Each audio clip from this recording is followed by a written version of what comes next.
take the facts of our existence for granted, unaware that they are merely a thin veneer of desperate self-delusion, covering a vast cosmos of madness and horror. All too often, the stars are right. In Night Springs.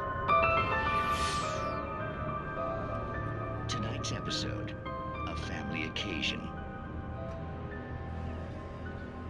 Journalist Alvin Derle's trip to study the local customs of an insular community in Night Springs has been less than successful. Until tonight. Well, I'm glad you changed your minds about this. Ancient customs, local mythology. My editor loves this kind of stuff. Well, Mr. Derlet, we don't want to feel like we're on exhibition, but you have demonstrated the seriousness of your intent. Oh, I am serious. Really, just do your thing. I'll stay out of your way and observe. Actually, I thought you could assist us. I'm afraid we are a man short. It would provide you with an intimate perspective. Could I really? Of course, Mr. Derlet. Well, I guess that's the least What would I have to do? Oh, here. Let me show you with a kiss.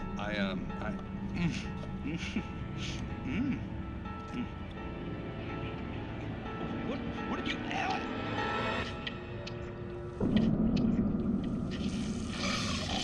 Oh, Mr. Derlet, you have well pleased Nixie Perka, the dweller in flesh. Your body shall host his 1,000 women, and all shall be glory. No! Shh, darling, be calm. Shh. Alvin Derlet learned a harsh lesson. If you go looking for mythology, it may come looking for you. And such quests always bear fruit. In Night Springs.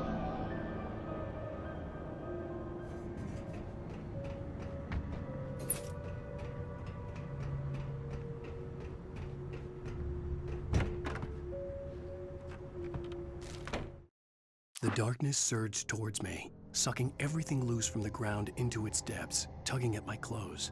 I saw the flare the kidnapper had dropped and threw myself towards it just as I felt my feet leave the ground. The darkness embraced me with the force of a tornado. Somehow I managed to light the flare. The darkness roared and cast me away. I fell toward the dark waters of the lake far below.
I had never been this glad to see the sunrise. I had a couple of hours to get to the coal mine.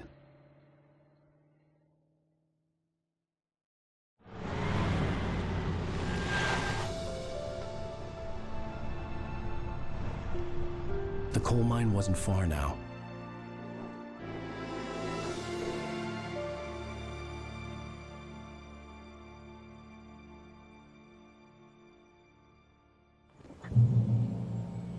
Today, I would meet the kidnapper, and he would give me Alice. I wouldn't give him any other choice. A drowning man will clutch at a straw.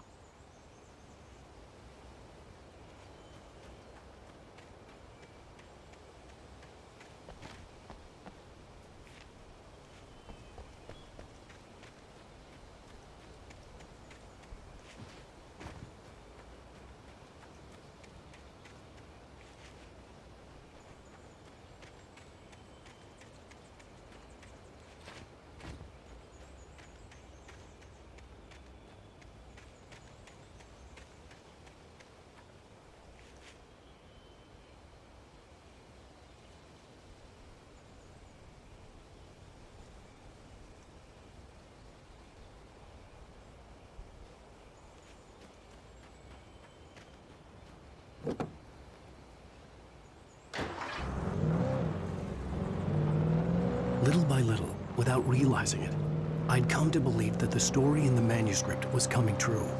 The current of its narrative had taken me deeper and deeper into dark waters. Alice had been taken from me. Barry was probably in jail. I was a fugitive from the FBI. The whole world taken over by the dark presence was trying to destroy me. It all felt real, but it matched a textbook case of insanity.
This is Pat Main, and you're listening to KBF-FM. Folks, I want to apologize for kind of abandoning you to that looping music track last night, but I was detained.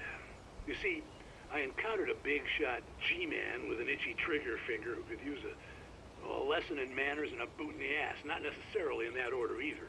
Now, folks, I know I'm not being very informative here, and I apologize for that. I really should just keep quiet, but I'm just so peeved right now, because some people just shouldn't be carrying badges. And I'm just glad that our Sheriff Breaker was there to straighten things out. And if someone I met last night is listening, let me just say, I'm sorry if my mouth got you in trouble. I'm pretty sure you're not the bad guy here. Godspeed, son. I hope you know what you're doing. Now, on a lighter note, I'll be talking to Dr. Nelson all morning. But first, a little music.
Welcome back to KBF FM.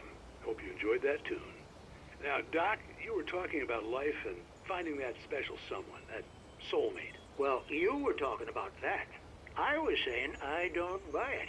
Well, see, to me, that's strange, because I always pegged you as a hopeless romantic. You got me there, Pat. But I think love's where you look for it. And you need to do a lot of looking, sure.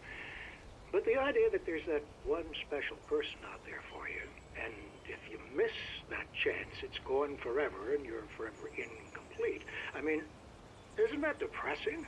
Or, heck, childish even? There's plenty of fish in the sea. And apparently a fisherman has a fishing analogy for everything, but what you're saying, isn't that a little harsh? Well, no. What I am saying is that your potential for finding that connection isn't limited to what's essentially a chance encounter. How is that harsh? Yeah, well, I guess that's a nice thought, but let me say something personal here. Okay. Now, well, I don't disagree with you exactly, but I can't really fit that together with what I feel, what I felt for someone, because she was the one. She was. And I let her drift away from me. Maybe I didn't put in the work, I don't know, but, well, since then, and it was a long time ago, but since then there hasn't been anyone, not like her. And I'm not saying I dwell on her or haven't moved on. I like my life. I'm not living in the past, but I do miss the way she completed me. You can't argue with the heart, Pat. I'm sorry, folks. I had kind of a scary experience last night, and let's just say it's shaken a few things loose.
I was early.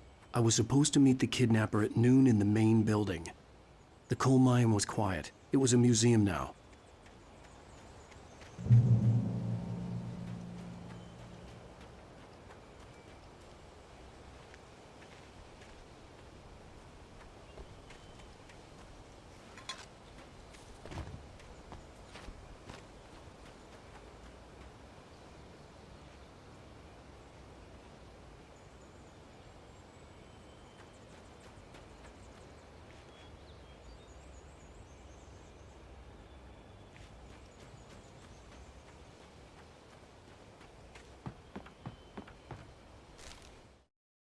With Nightingale gone and the night wind blowing in through the broken studio window, Maine stared at Sarah.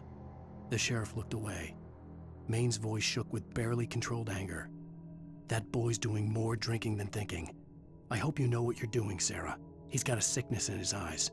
You take my word for it. He wants Wake for a reason, and it's not for anything good.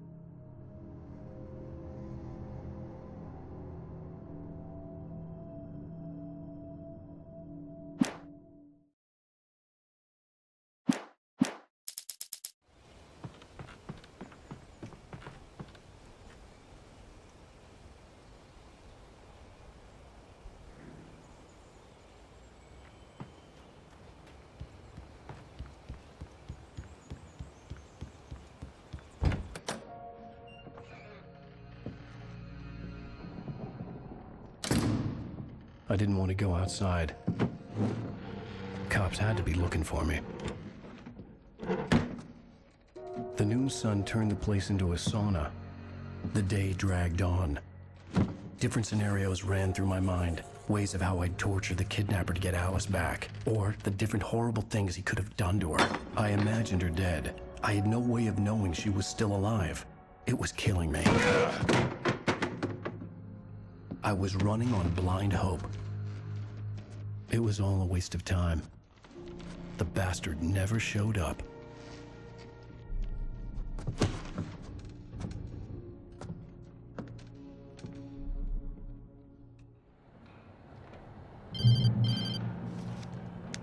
Wake!